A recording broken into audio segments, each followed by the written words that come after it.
Ito guys, throwbacks tayo kay JB Sukal versus Jed Bata. Nung mga bata pa sila, 11 years old sila noon, 2021. Yan, tingnan nyo guys si JB Sukal nung bata pa, napakagaling manira. I-compare nyo yung laro ngayon guys ni sa akin comment lang naman to ha. Yung laro ni JB noon at saka ngayon, i-compare nyo.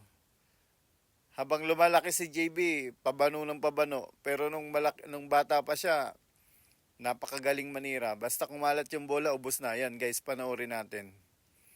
Dati kay JB Sukal, pwede mong itaya yung lupat bahay mo magiging mansyon Ngayon, pag tinaya mo yung lupat bahay mo, sigurado, wala ka ng bahay. Joke lang guys. Okay, good vibes lang tayo. Ayun, tingnan nyo yan guys oh.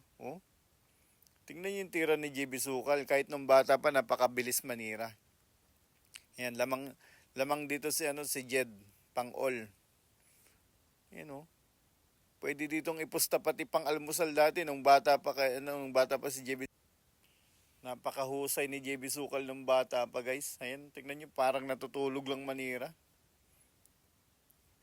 Yan, tira 8 Dati pwede mong itaya dito pati pati kapatid mong lasinggero sigurado pag tinaya mo yung kapatid mo, wala ka ng kapatid kinabukasan. Yan, joke lang yan guys okay? Good vibes lang tayo. Yan, last ball, game ball.